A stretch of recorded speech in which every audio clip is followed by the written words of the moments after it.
सद्गुरु महाराज जी के पावन चरित्र में आगे की यात्रा का वर्णन है। संत बुद्धरपुरी जी सद्गुरु महाराज जी को मनाने आए हैं। कहाँ के लिए? लाड प्रदेश के लिए। अपने 12वें की क्रिया वो मरने से पहले ही करना चाहते हैं। कल आपको बताया था कि बहुत लोग सोचते हैं कि हमारे पीछे बच्चे कुछ करेंगे या नहीं करेंगे, इसलिए अपने निमित्त वो पहले ही करके जाते हैं। और अच्छी बात है, बुराई नहीं है, शास्त्रोक्त बात है। तो अब सद्गुरु महाराज जी को प्रार्थना की। सद्गुरु महाराज जी ने कहा आप एक दिन यहाँ रुकिए, कल हम प्रातःकाल यहाँ से चलेंगे। सूचना भिजवा दी गई। रात को पहले संत बुद्धरपुरी जी ने सत्संग किया और स्वामी जी के गुणों का व्याख्यान किया। उसके उपरांत स्वामी जी ने सत्संग प्रारंभ किया और स्वामी जी ने वेदांत पर सत्संग किया। सत्संग करते हुए स्वामी जी ने बहुत सुंदर प्रसंग बताया। कहा किसी देश का राजा था। एक दिन उसने स्वभाववश शराब पी ली और शराब अत्यधिक मात्रा में पी ली। अब शराब पीने के बाद नशा चढ़ गया। नशे में उसे भूख लगी। भूख में वो क्या खा गया? मिठाइयाँ खा गया। कहते हैं अगर नशा चढ़ा हो और मिठाई खा लो तो नशा क्या करता है? और अधिक असर कर जाता है। अब नशा था, नशा बढ़ गया। अब उसे होश ही नहीं रहा। उसे मंत्रियों ने, सिपाहियों ने रोकने का प्रयास किया पर माना नहीं। रात्रि के समय उस शहर से बाहर आ गया और जहाँ पहरेदार पहरा दे रहे थे ना, उस पहरेदार से कहने लगा अरे मालिक आपको सलाम है। पहरेदार कहने लगा महाराज जी आप राजा हो। अरे कहाँ के राजा, हम तो सेवक हैं।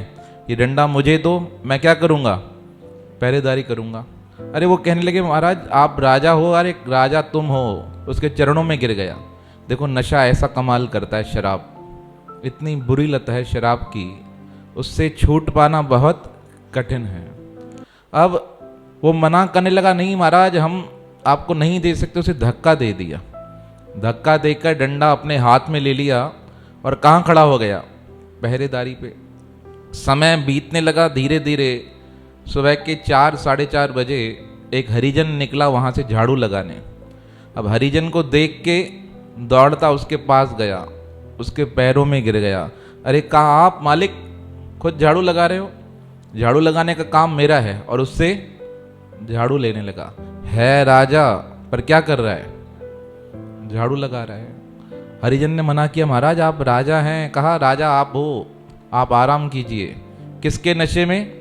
शराब के नशे में। कुछ सुध ही नहीं है, पता ही नहीं है क्या कर रहा है। अब इस प्रकार बात मंत्री तक पहुंची। मंत्री दौड़ता हुआ आया, राजा को कहा महाराज आप राजन हैं। अरे कहा आप राजा हो, हम तो यहाँ के नगर सेवक हैं, सफाई करते हैं, आप जाओ। तो मंत्री समझ गया कि इसका इलाज होना कठिन है। उसी समय मंत्री ने किसे कहकर आचार मंगाया और राजा को क्या खिला दिया? आचार। बहुत बड़ी मात्रा में आचार खिलाया। अब कहते हैं जिसको नशा चढ़ गया हो ना, उसे आचार खिलाया जाए तो नशा उतर जाता है। अब आचार खिलाया तो वमन हो गई। वमन करते ही राजा का नशा गायब। फिर राजा को क्या ध्यान आया, मैं क्या हूं? मैं राजा हूं। और हाथ में क्या है? एक हाथ में डंडा, एक हाथ में झाड़ू, कपड़े फटे हुए। अरे बहुत मन उदास हो गया। उसी समय वहां से भागा और अपने महल में आया। राजा को स्नान वान कराकर मंत्री ने राजा के पद पर बिठा दिया। कहा महाराज दया कीजिए, इस प्रकार शराब का सेवन मत कीजिए, शराब बहुत खराब है। देखो आप राजा होके भी आपको क्या बना दिया?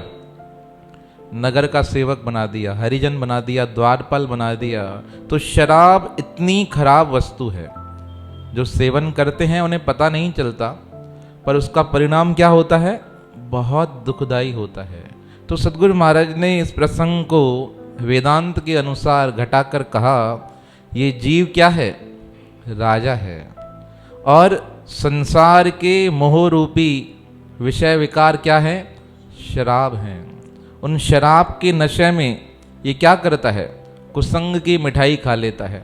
एक तो पहले ही शराब, ऊपर से कुसंग मिल जाए तो व्यक्ति का चरित्र क्या हो जाता है, खराब हो जाता है। और इसके ऊपर नशा कैसा चढ़ा है, अभिमान का नशा चढ़ गया है। जिसे अभिमान की हवा लगी ना, उसे ना दुआ लगी ना दवा लगी।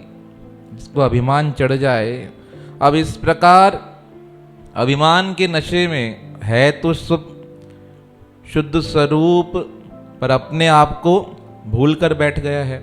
और कहाँ आ गया है, विषयों के चक्कर में। और विषय भोग धन से मिलते हैं। देखो, किसी भी चीज की प्राप्ति करनी हो ना, सदगुरु टेहूराम महाराज जी का वचन है, कहा विषय भोग धन से मिलते हैं और धन पाप के बिना इकट्ठा होता ही नहीं। दुनिया में कितना भी बड़ा व्यक्ति होगा ना, कहे मैं ईमानदारी से धन कमा सकता हूँ, मैंने ईमानदारी से धन कमाया है, तो ऐसा हो ही नहीं सकता। हमारे पूज्य गुरुदेव सदगुरु स्वामी हरदास राम महाराज जी कहते थे, ईमानदार व्यक्ति कभी धनवान होगा ही नहीं, और जो धनवान होगा वो कभी ईमानदार होगा ही नहीं। क्योंकि ईमानदारी चीज ही अलग है। धन का संचय ईमानदार कर ही नहीं सकता है। ईमानदार का अर्थ होता है ये नहीं कि अपना ही धन है। वो क्या समझता है, इस धन पे हर भाग के अनुसार, प्रकृति के अनुसार सबका अधिकार है।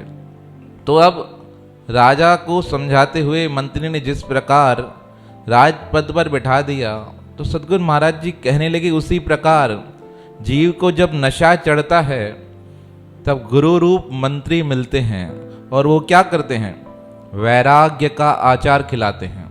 वैराग्य का आचार खिलाने से विषय वमन करके बाहर आते हैं। उसके उपरांत ज्ञान रूपी घी पिलाया जाता है। घी पिलाने से क्या होता है, शक्ति आ जाती है शरीर में, और जो कुछ चीज़ें शरीर में हो जो शरीर को विषाक्त करें, वह घी उनको बाहर निकाल देता है। इस प्रकार जीव को घी पिलाकर गुरुदेव क्या करते हैं, उसे भगवान के पद पर, प्रभु के पद पर बिठा देते हैं। कितना सुंदर प्रसंग सदगुरु महाराज ने कितने सरल तरीके से समझा दिया। इस प्रकार रात को सत्संग समाप्त हुआ। दूसरे दिन टंडे बागे जाने की तैयारी थी। स्वामी जी ने कहा सबको चलो। स्वामी गुरमुखदास महाराज, स्वामी ग्वालानंद महाराज, स्वामी सर्वानंद महाराज जी साथ में चले। और यहाँ सदगुरु स्वामी सर्वानंद महाराज ने लिखा 30 वर्ष की अवस्था हो गई सदगुरु स्वामी टेहूराम महाराज जी की। कहा 30 वर्ष में पहली बार सदगुरु महाराज जी सनातन धर्म की यात्रा पर निकले अपनी शिष्य मंडली के साथ। अब सदगुरु महाराज जी चलने लगे, खंडू से पैदल चले। दिन को 12 बजे उडेरोलाल स्टेशन पर आए। वहाँ से हैदराबाद गए। हैदराबाद से सदगुरु महाराज जी ने बदिन, एक लाइन जाती थी ट्रेन की, उस लाइन को पकड़ा, उस ट्रेन में चढ़े और रात को तलहार स्टेशन पर रुके। तलहार एक नगर था छोटा, उस नगर में आकर पहुँचे। प्रातःकाल तलहार नगर से सदगुरु महाराज जी ऊँटों पर बैठे। यहाँ से देखो रेगिस्तान था ना, तो ऊँटों की सवारी की तलहार नगर से, और वहाँ से चलते चलते ऊँटों पर चढ़ के शाम के समय, दिन के समय सदगुरु स्वामी टेहूराम कहाँ पहुँचे, टंडे बागे। वहाँ पर बहुत अधिक संख्या में लोग आए थे। संत बुद्धरपुरी द्वारा स्वागत सत्कार लोगों द्वारा किया गया। संत बुद्धरपुरी जी साथ थे। स्वामी सर्वानंद महाराज ने लिखा हजारों की संख्या में लोग आए। शहनाई बजने लगी, मालाएं, आशीर्वाद लेने के लिए बहुत भक्त, पंचायत के लोग, इतने गांवों के लोग सदगुरु महाराज जी का स्वागत करने आए। स्वामी जी को रथ पर बिठाया गया संत बुद्धरपुरी जी के साथ, और पूरे नगर में शोभा यात्रा निकली। सब बड़े आनंदित थे। स्वामी जी को एक स्थान पर लेकर आए। स्वामी जी वहाँ रुके। वहाँ से पंचायत के लोग चले गए और मिलने वाले भी चले गए। शाम को स्वामी को आसन दिया गया। आसन देने के बाद जैसे ही शाम के 6-7 बजे कुछ लोग मिलने आए, स्वामी जी से कहा महाराज जी अब आपको जाने नहीं देंगे यहाँ से, आपको हमारे पास रहना पड़ेगा। स्वामी जी ने कहा हरी इच्छा, जैसा परमात्मा चाहेंगे वैसा ही होगा। और उसी समय संत बुद्धरपुरी जी ने कहा कि आज रात को सत्संग किया जाएगा, सबको यह सूचना भेज दो। अब सारे गांव में सूचना भेज दी गई। सत्संग रात के समय प्रारंभ हुआ। पहले के समय में रात को सभाएं लगती थी, टीवी होता नहीं था, रेडियो होता नहीं था, यूट्यूब होता नहीं था, तो जितने गांव के लोग आपस में मिलते थे ना, हरि नाम संकीर्तन और भक्ति किया करते थे। आप देखिए आज से 30-40 साल पहले जाएंगे ना, आपको सुंदरकांड का, रामचरितमानस का पाठ बहुत मिलेगा। अब वो कम हो गया, ऐसे नहीं कि बिल्कुल समाप्त हुआ है, पर कम हो गया है। पहले लोग आपस में मिलते थे, चर्चाएं होती थी, रामचरितमानस का पाठ किया जाता था, गीता पढ़ी जाती थी, अध्ययन किया जाता था, क्योंकि तब मन को भटकाने वाले साधन होते ही नहीं थे। अब क्या है, हर किसी के जेब में अपना अपना मोबाइल है, अपना अपना कमरा है। आप कमरे में किसी को बंद कर दो, मोबाइल दे दो, सिर्फ उसे खाना देते रहो, उसे और किसी चीज़ की आवश्यकता पड़ेगी नहीं। इस प्रकार जीवन हो गया है, छोटे से लेके बड़े तक का। पहले ये नहीं था, पहले सामूहिक जीवन था, दुख सुख परिस्थितियां समझी जाती थी, आपस में मिलते थे तो चर्चाएं होती थी, दूसरे के दुख के विषय में, दूसरे के सुख के विषय को जानकर प्रयास किया जाता था कि कैसा अपना जीवन भी सुखमय बनाया जा सकता है। इसलिए पहले के लोग बहुत सुखी थे। उनके पास आवश्यकताओं के सामान नहीं थे, पर अपनी आवश्यकताएं बहुत कम थी। जब जब आवश्यकताएं बड़ी हैं, सुखों की प्राप्ति की इच्छा बड़ी है, मन में क्या बढ़ गई है? अशांति। अब आवश्यकताएं क्या होती हैं? जो चीज जरूरी है वो क्या है? हमारे लिए आवश्यक है। पर इच्छाएं क्या करती हैं? इच्छाएं आवश्यकताओं को जोड़कर हमारे मन को दुखी बना देती हैं। इसलिए जरूरी चीज को अवश्य रखो, पर जरूरत से ज्यादा चीज रखना क्या है? शास्त्रों में इसका वर्णन आएगा, सदगुरु महाराज जी आगे इसका वर्णन करेंगे। कहा चोरी है। यहां तक शास्त्रों में आया, अगर आप एक समय भोजन खाते हैं और एक समय का अधिक रख लिया तो ये भी क्या है? अपराध है, चोरी है।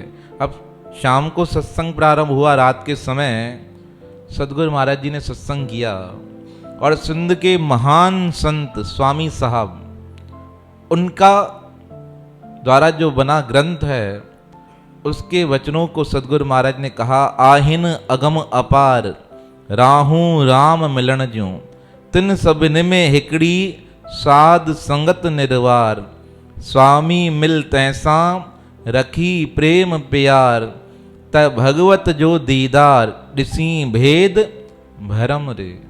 कहा स्वामी साहब का श्लोक गाकर स्वामी जी ने बताया, कहा दुनिया में बहुत राहें हैं, रास्ते हैं, पर परमात्मा से मिलने का सबसे सरल और सुगम रास्ता है सत्संग। सत्संग से क्या होता है? घर बैठे परमात्मा मिल जाता है। और जगह परमात्मा को ढूंढना पड़ता है, पर सत्संग का ऐसा प्रभाव है, सत्संग में परमात्मा स्वयं चले आते हैं। सत्संग का अर्थ है मन सत शास्त्रों में लगा रहे, अच्छे पुरुषों के संग में लगा रहे, अच्छे वस्तुओं के प्रति लगा रहे, अच्छे संस्कारों के प्रति लगा रहे, मन दूषित ना हो। ये सब क्या है? सत्संग के प्रकार हैं। सदगुरु महाराज जी ने भागवत के उदाहरण दिए। कहा उद्धव को भगवान कृष्ण कहते हैं, हे उद्धव, न रोद्यति माम योगो न सांख्यम धर्म एव च न स्वाध्याय तपस्त्यागो नेष्टा पूर्तन दक्षिणा, व्रतानि चंद्रांसी तीर्थानि नियमा यमा, यथा वरंदे सत्संग सर्व संगापोहि माम। कहा ना यज्ञ से, ना वेद से, ना दान से, ना दक्षिणा से, ना स्वाध्याय से, ना तप से, ना दान से।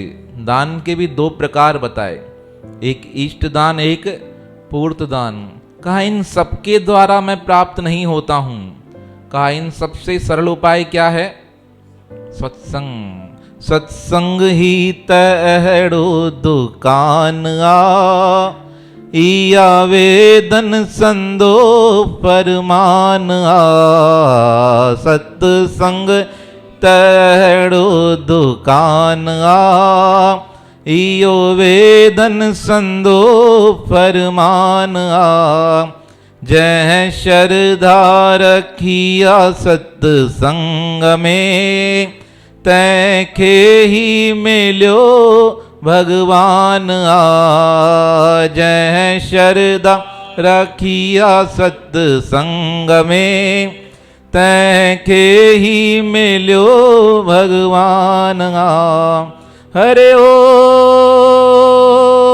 राम मूरख माणु अखां कर पासो मूरख माणु अखां कर पासो विजय भजन में भंगना राम मिले मिले सत्संग मां राम मिले मिले सत्संग मां राम मिले मिले सत्संग मां राम मिले मिले सत्संग मां। कवि मोतीराम साध जी का ये भजन है। कहा सदगुरु महाराज जी सत्संग की महिमा करने लगे। कहा इस प्रकार अन्य साधनों से नहीं मिलता। फिर दान के दो स्वरूप हैं, इष्ट दान और पूर्त दान। सदगुरु महाराज ने इष्ट दान के विषय में कहा अग्निहोत्रम तप सत्यम वेदानाम चैव पालनम आतिथ्यम वैश्वदेवस्य इष्टामित्र अभिधीयते। कहा हवन करना, तप करना, सत्य बोलना, वेदों का पालन करना, अतिथि सत्कार करना, विश्वदेव पूजा करना, यह क्या है? इष्ट दान है। कहा ये दान का पहला स्वरूप है। अब दूसरा स्वरूप कहा पूर्त दान वापी कूप तड़ाग आदि देवायतन नानी च अन्न प्रदानम आराम पूर्त मित्य अभिधीयते। बावली बनवाना, बावली समझ गए, नहर होती है ना, उसे कहा जाता है। और कुआं बनवाना, बड़ा तालाब बना देना, मंदिर का निर्माण करा देना, अन्नदान करना, बाग बनवाना, सदाव्रत चलाना, यह सब पूर्त दान के स्वरूप हैं। भगवान ने कहा इसके उपरांत भी मैं इनसे प्रसन्न नहीं होता हूँ। और ग्रहण के समय में दान करना, सूर्य संक्रांतियाँ, इस प्रकार व्रत नेम, द्वादशी तिथि, एकादशी तिथि, इन पर व्रत करना का सब अच्छे कार्य हैं, शुभ कार्य हैं। पर अगर मिलने की बात है तो मिलता कैसे हूँ? सत्संग के माध्यम से। इस विषय में भागवत का बहुत सुंदर वर्णन आता है। नारद जी से पूछा महापुरुषों ने, आप भगवान को इस प्रकार प्रिय कैसे हो गए? तो नारद जी ने कहा संतों की सेवा करते करते। कहा मैंने संतन का जूठा खाया, संतों की सेवा की, मेरी माता जी गुजर गई, मैं उनके पीछे हो लिया और भटकते भटकते संतों का संग करते करते मेरा शरीर शांत हो गया। और जब दूसरा जन्म प्राप्त हुआ तो कहाँ हुआ? सीधा ब्रह्मा जी के पास, ब्रह्मा जी का मानस पुत्र कहलाया। ये सत्संग का प्रभाव था। इस प्रकार सदगुरु महाराज जी ने बहुत तरीके से सदगुरु महाराज जी ने सत्संग का वर्णन किया और उदाहरण दिए।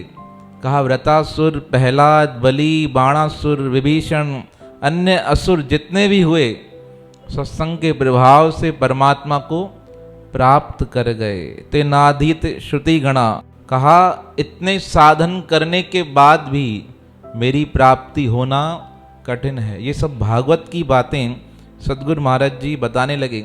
और सदगुरु महाराज जी कितने दिन स्कूल गए थे? वाह, बहुत बढ़िया। ऐसे तुरंत जवाब देना चाहिए। 4 दिन। और बातें कौन सी कर रहे हैं? भागवत की। ऐसे नहीं एक चीजें होती हैं सिर्फ बता देना, भाई ये कर दिया, ये कर दिया, पर प्रमाण के सहित बोलना। भागवत तो कहीं वर्णन आया नहीं, स्वामी जी ने पढ़ा हो, पर जब बोलना प्रारंभ किया तो क्या होता था? स्वतः ही मुख से शास्त्र निकलना प्रारंभ हो जाता था। सदगुरु महाराज जी की ज्ञान की पराकाष्ठा देखो कहाँ तक है। यहाँ तक कि स्कूल गए 4 दिन और जब बोलने की बात आई तो स्वतः ही क्या निकलने लगे, शास्त्रों के श्लोक निकलने लगे मुखारविंद से। ये होती है सिद्धि, पूर्व जन्म के संस्कार। आप कई बच्चे देखते होंगे ना, इतने विद्वान होते हैं कि उनसे कोई भी सवाल पूछे उसका जवाब देते हैं। वृंदावन में एक बालक था, अमरापुर दरबार पे आता था, उसकी उम्र उस समय होगी मुश्किल से 6-7 साल, पर हम देखकर हैरान हो जाते थे। 6-7 साल की अवस्था में उसे भागवत के 5,500 श्लोक याद थे, और उसके अलावा गीता तो संपूर्ण कंठस्थ थी। वो हमारे साथ बैठता था, हम उसे कहते थे हमें बोलकर दिखाओ, तो इतना फास्ट गीता का अध्याय पढ़ देता था, समझ में नहीं आता था कैसे याद है। तो उसके पिताजी लेकर आते थे, ब्राह्मण थे वो भी। हम उनसे पूछते थे किस प्रकार कर पाता है। कहा बचपन से ही, हमें इसे सिखाने की आवश्यकता नहीं पड़ी। एक बार बचपन में मैं पढ़ रहा था गीता, ये मेरे पास आकर बैठ गया। कहा मैं सुनकर हैरान हो गया, मैं बोलता जा रहा था, मेरे साथ ये भी बोलता जा रहा था। कहा इसको गीता पढ़ना भी नहीं आती, पर ऐसे श्लोक सारे याद हैं। ये क्या है? पूर्व जन्म के संस्कारों के वश अपने आप परमात्मा ऐसे स्थान पर जन्म देता है जहाँ अच्छा संग मिलने पर जीव का कल्याण हो जाए। भगवान कृष्ण ने गीता में लिखा है, जो अच्छे पुरुष हैं, शुभ कर्म करते रहते हैं, उसे मैं अच्छे योनियों में भेजता हूँ, किस प्रकार कि वो मेरा भजन करके मुझे प्राप्त कर सकें। स्वामी जी ने कहा योग करना है, योग का अर्थ परमात्मा से मिलना है। तो स्वामी जी ने वहाँ योग के प्रकार बताए। योग का अर्थ होता है जोड़ना, हिंदी में। स्वामी जी ने कहा परमात्मा से मिलने के जीव के 4 उपाय हैं। कहा एक राजयोग, दूसरा है हठ योग, तीसरा है मंत्र योग, चौथा है लय योग। कहा ये चारों योग हैं, पर अलग अलग शास्त्रों के अनुसार अलग अलग योग के अंग बताए गए। किसी ने 8 कहे, किसी ने 6, किसी ने 7, किसी ने 12, किसी ने 9, किसी ने 16। हर किसी के अपने अपने मत हैं, पर मुख्यतः संसार में महर्षि पातंजलि का जो योग है उसे मुख्य रूप से माना जाता है। स्वामी जी ने कहा उस योग के 8 अंग हैं, वो आप सब याद कीजिएगा। यम, नियम, आसन, प्राणायाम, प्रत्याहार, धारणा, ध्यान, समाधि। कहा ये 8 अंग हैं किसके? योग के, महर्षि पातंजलि द्वारा जो बताया गया है। अब यम के भी 5 लक्षण हैं। सदगुरु स्वामी हरदास राम महाराज जी बहुत सुंदर बात कहते थे। कहा हम आसन चालू कर देते हैं, प्राणायाम चालू कर देते हैं, और क्या सोचते हैं आसन प्राणायाम करने से हमें क्या मिलेगा? परमात्मा मिल जाएगा। कहा आसन प्राणायाम तो तीसरे और चौथे साधन है। पहला साधन क्या है? यम। कहा यम का भी पहला साधन क्या है? अहिंसा। स्वामी जी तो यहां तक कहते थे जिसके मन में चोरी का भाव नहीं है ना, रत्ती मात्र भी, वो अगर पत्थरों को भी हाथ लगाएगा ना तो पत्थर क्या बन जाएंगे? हीरे बन जाएंगे। ये सदगुरु महाराज जी उदाहरण देते थे, कुछ संतों के नाम बताते थे। कहा हमने प्रत्यक्ष उन्हें देखा। तो स्वामी जी ने कहा पहला साधन यम का है अहिंसा। कहा अहिंसा का अर्थ, कहा मन वचन कर्म से किसी को पीड़ा नहीं देना, रत्ती मात्र को भी, एक भी जीव के प्रति हमारे भाव में यह नहीं आए कि मेरे द्वारा इसे दुख हो। कहा ये अहिंसा है। कहा दूसरा सत्य। कहा सत्य क्या है? कि सदैव सत्य बोलना, प्रिय बोलना और निर्व्याज छल रहित बोलना। कभी कभी हम सत्य तो बोलते हैं, पर कैसा बोलते हैं? कड़वा बोलते हैं। हमें चिंता ही नहीं रहती, हमको ऐसे लगता है मैं तो सत्य बोलता हूँ। अरे आपके सच बोलने से किसी को पीड़ा हो रही है तो क्या हो रहा है? दुख हो रहा है। ऐसा इंसान शास्त्रों के अनुसार महामूर्ख माना जाता है। किस लिए? वो कहता है कि मैं सच बोल रहा हूँ, पर कभी कभी ऐसी स्थिति आ जाएगी उसे भी क्या सुनना पड़ेगा? सच सुनना पड़ेगा ना। जब तक हम संसार में, हमसे क्या होंगी? गलतियाँ होंगी, तो सच सुनना पड़ेगा। और अब हमने अगर किसी को कड़वा सच सुनाया है तो सामने वाले ऐसे तो नहीं रसगुल्ला लेके सुनाएंगे, वो कैसे सुनाएंगे? वो भी हाथ में मिर्च लेकर ही सुनाएंगे। कहा तुम्हारा स्वभाव ऐसा है तो हमारा कैसा है। किसी को भी समझाना हो, बोलना हो तो क्या सत्य का भी एक तरीका है। तो स्वामी जी ने कहा सत्य कैसा हो, सत्य मीठा हो, तीखा नहीं हो। इस प्रकार समझाने से सामने वाले को समझ में आ जाती है। और वाक्यों में छल नहीं हो, कपटता नहीं हो, किसी को ठगने का प्रयास नहीं हो। कहा यह सत्य है। कहा तीसरा है अस्तेय है। अस्तेय का अर्थ होता है शरीर से, वाणी से, मन से किसी की भी वस्तु को न लेना। अर्थात दूसरे की वस्तु देखकर मन में यह भाव आ जाना कि यह भी मेरे पास हो तो क्या है, चोरी है। संकल्प विकल्प के द्वारा मन में चालाकी लगाना कि इससे किस प्रकार धन निकलाया जा सकता है, कैसे इससे धन प्राप्त करूं, यह भी क्या है, चोरी है। स्वामी जी ने बताया ये भी किसका अंग है, यम का तीसरा अंग है। असत्य भाषण करके, झूठ बोलकर किसी का धन हर लेना क्या है, ये भी चोरी है। स्वामी जी ने कहा इससे भी बचाव होना चाहिए। और दूसरे की वस्तु पर अधिकार जमा लेना। हम सोचते हैं ना, अधिकार जमा लेते हैं। कोई चीज़ लेकर आया, हमने उसे बोल दी ये तो मेरे को दे दो, मैं रखूंगा, ये क्या हो गया, ये भी चोरी हो गई। सदगुरु स्वामी हरदास राम महाराज जी कहते थे, कोई स्कूटर लेकर आया, उदाहरण के तौर पे बताते थे, कोई स्कूटर लेकर आया, आपको बताया कि मैं स्कूटर लेकर आया हूँ। आपने स्कूटर देखा और मन में ये सोच लिया ऐसा स्कूटर मेरे पास हो तो ठीक है, पर अगर मन में सोच लिया यही स्कूटर मेरे पास हो तो क्या हो गई, चोरी हो गई। तो आपके मन में क्या आ गया, दूसरे के वस्तु को देखकर प्राप्ति करने का भाव आ गया। ये अस्तेय है। का इससे भी बचना चाहिए। ब्रह्मचर्य, अपने जीवन में मन इंद्रियों को वश कर परमात्मा की तरफ मोड़ना चाहिए। जीवन में इतनी सत्यता हो कि हर प्रकार से काम विकारों से ऊपर उठकर भक्ति की तरफ जाना चाहिए। का यह चौथा अंग है। पांचवा है अपरिग्रह, अर्थात आवश्यकता से अधिक सामान का संचय न करना। जितनी आवश्यकता है उसे अवश्य रखो, जो जरूरत की चीजें हैं उसे अवश्य रखना चाहिए। यावत भ्रियते जठरम तावत सत्वम ही देहि नाम, अधिकम यो अभिमन्यते स स्तनयो दंडम अर्हति। कहा आवश्यकता से अधिक सामान रखना पाप है, उसके अनुसार दंड प्राप्त होता है। यह किसके नियम थे, यम के नियम। अब दूसरा था यम नियम। स्वामी जी ने कहा नियम के भी 5 प्रकार हैं। अब पहला प्रकार कौन सा है, शौच। शौच का मतलब होता है अपने आप को साफ करना। एक बाहरी सफाई, दूसरा होता है अंतर की सफाई। बाहरी सफाई कैसे हो गई, हम शरीर को साफ करते हैं कैसे, स्नान करके, पानी से, जल से। और तन को सफा करना है तो क्या करना पड़ेगा, क्या करना पड़ेगा, तन की बात कर रहे हैं, मन की नहीं। तन कैसे साफ होता है, नहीं, बाहरी तौर पे तन पानी से साफ होता है, अंदर शरीर सात्विक आहार से। किसी को तकलीफ हो जाए तन की तो बहुत उपाय, आप जाएंगे ना आयुर्वेद में सात्विक आहार कराते हैं।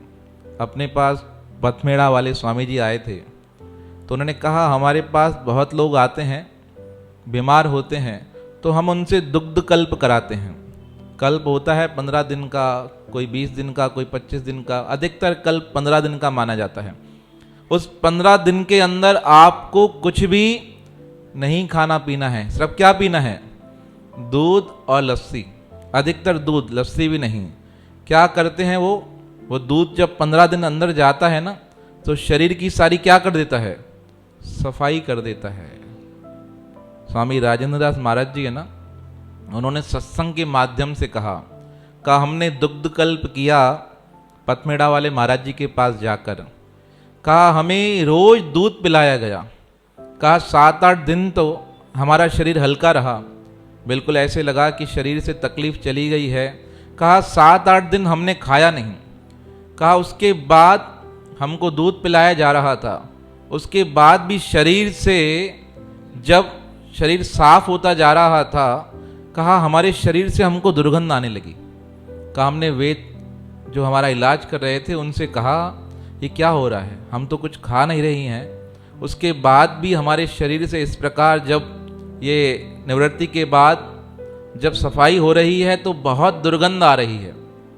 तो उस वेद ने बताऊं क्या कहा, कहा महाराज जी यह दुग्ध कल्प क्या करता है, आपके शरीर में जो पुरानी सी पुरानी दवाइयां हैं ना एलोपैथिक की, वो अंदर जमा हो गई हैं, यह अब उनको निकाल कर आपके शरीर को पूर्ण रूपेण पवित्र करता जा रहा है। कहा बहुत पुरानी पुरानी दवाइयों का दुर्गंध हमारे शरीर से निकलने लगी।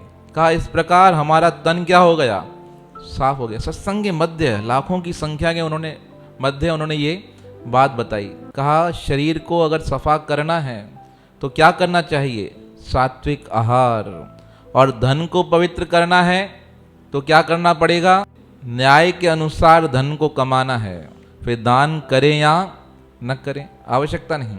अगर आप ईमानदारी से धन कमा रहे हैं तो आपके ऊपर दान करने की भगवान की तरफ से कोई पाबंदी नहीं है। दान की पाबंदी किसके ऊपर है, जो अन्याय से कमा रहा है, बेईमानी से कमा रहा है, उसको धन साफ करना है। जो ईमानदारी से कमा रहा है उसके पास कुछ बचेगा ही नहीं, वो अपना घर परिवार चला ले उतना ही काफ़ी है। तो ये सब भारी शुद्धता है। आंतरिक शुद्धता क्या है, अहंकार, अभिमान, राग, द्वेष, मत्सर, ईर्ष्या, छल, कपट, दंभ, पाखंड, इन दुर्गुणों से दूर हो जाना, मन को इन सब से दूर रखना भीतर की पवित्रता है। ये किसका अंग हुआ, यम का, नियम का। नियम का पहला अंग क्या है, शोच। दूसरा है संतोष, दुख सुख हानि लाभ यश अपयश, हर स्थिति में क्या रहे इंसान, संतोष में रहे। संतोषी सदा सुखी। कहा जिसके मन में संतोष है ना, वो हर अवस्था में कैसा रहता है, प्रसन्न रहता है। और पर हमारे जीवन में संतोष आता ही नहीं। हम कल सुन के आए ना, परमात्मा की माया बड़ी क्या है, विचित्र है। आज प्रकाश लाल जी ने संदेश पढ़ा ना स्वामी सर्वानंद महाराज जी का, तो यहाँ निकाल के रखा। स्वामी सर्वानंद महाराज जी का आज का संदेश क्या था, भगवान की माया बड़ी प्रबल है, सारे जीवों को मोहरूपी जाल में फंसाया है जो निकल नहीं सकते। अब हम सबको पता है कि संतोष क्या है। कहा जितने भी धन है संसार के वो क्या है, वो धन कुछ है ही नहीं। किसके आगे, संतोष के आगे। संतोष का अर्थ क्या होता है, अपने आप में संतुष्टि। भागना छूट जाता है। हम भाग रहे हैं ना सब एक दूसरे के पीछे, धन के पीछे, क्यों हैं, क्योंकि हमारे मन में संतोष नहीं है। देखो धैर्य जिसके जीवन में आ गया ना, समझो उसका कल्याण हो गया। मैं उस दिन कुछ पढ़ रहा था तो अचानक से एक चीज़ मिली बहुत सुंदर पढ़ने के लिए। उसमें लिखा था मार्शमैलो करके एक थ्योरी होती है, आपने सुना होगा नाम, या गूगल पे जाना पढ़ के देखना। अच्छी चीज़ें आती हैं तो याद भी कर लेता हूँ, और मेरे को लगता है मौके सारू अगर बात आए तो बताने लायक भी होती हैं। एक मार्शमैलो थ्योरी होती है। वो एक डॉक्टर थे वाल्टर, उन्होंने सर्वे किया। एक बार किसी स्कूल में चले गए। स्कूल में जाकर उन्होंने क्या किया, जो छोटे बच्चे थे ना उनके सामने कैंडी रख दी। उस कैंडी का नाम था मार्शमैलो, कॉटन टाइप होती है, लिखा तो यही था उसमें, हमको पता नहीं। अब रख दिया और बच्चों से कहा कि 10 मिनट तक तुम्हें इसे खाना नहीं है। अब बच्चे तो बच्चे होते हैं, 40 बच्चे थे, सबके सामने रखा उन्होंने और गेट बंद करके बाहर आ गए। अब आप सोचो सामने कैंडी पड़ी है, 5-6 साल के बच्चे हैं, रुकेंगे? हमारे सामने प्रसाद आ जाए छोले भटूरे बन के, हम रुकेंगे? औरों के लिए बचे हैं, टूट पड़ेंगे। कल देखा ना आपने, कल कौन सा प्रसाद था, पफ थे ना, पफ ही टूट गए। हम तो बाद में, तो प्रसाद आ जाए हम नहीं रुक सकते बड़े, और बच्चों की बात तो निराली है, और टॉफी सामने हो तो बिल्कुल रुकना कठिन है। तो अब बच्चों के सामने रख दी टॉफियां, 30 बच्चे एक साथ बन। अब एक बच्चे ने खाई तो दूसरे ने क्या किया, दूसरे ने भी खाई। इस प्रकार 25 बच्चे खा गए। मुश्किल से 6-7 बच्चे ऐसे थे जिन्होंने नहीं खाई, कंट्रोल किया। वो अंदर आए, प्रोफेसर देखा तो सारी टॉफियां क्या हैं, खत्म है।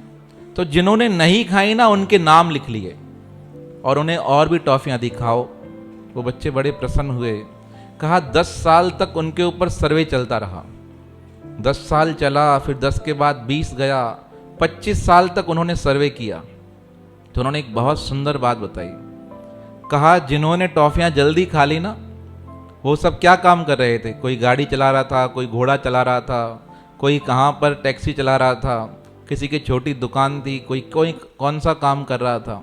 कहा पर 5 बच्चे या 7 बच्चे जिन्होंने टॉफियां नहीं खाई, वो बड़े बड़े उच्च पद पर पहुंच गए थे। कहा मैं हैरान हुआ ये सब देखकर, ऐसा कैसे हो गया। तो उन्होंने एक बात बताई। कहा जिन्होंने 10 मिनट अपने मन को कंट्रोल किया ना, उनकी कंट्रोल की शक्ति बढ़ती गई और बढ़ते बढ़ते कहाँ पहुँच गई, उन्होंने अपने मन को इतना कंट्रोल कर लिया कि पढ़ाई में मन लगा दिया और अच्छे तरीके से पढ़ाई करते करते वो बड़े पदों पर पहुंच गए और बड़ी बड़ी कंपनियों के वो मालिक बन गए। उन कंपनियों के नाम भी लिखे हुए थे उसमें अच्छे से, बाकायदा उन्होंने बताया कि मैंने इनका सर्वे किया था। कहा उसके बाद यह थ्योरी चलती रही और अभी तक जिसका मन शांत नहीं होता है ना, उसके ऊपर यह थ्योरी काम की जाती है। उसे कहा जाता है मार्शमैलो थ्योरी। इसका सर्वे ही ऐसा होता है, अभी तक विदेशों में चलता है। बच्चों को टॉफी देते हैं और पता चल जाता है कि अगर बच्चा कंट्रोल कर ले तो इसकी बुद्धि कैसी है, कुशाग्र है। तो अपने आप को धैर्य में बांध देना, संतोष में बांध देना क्या है, हमारे मन को मजबूत कर देता है। अगर टॉफी नहीं खाई, झंझट में नहीं पड़े तो क्या मिलेगा, बड़ा पद मिल जाएगा। पर अगर भटकते रहे तो क्या होगा, कुछ भी हाथ में नहीं आएगा। सदगुरु महाराज ने कहा संतोष रहना चाहिए।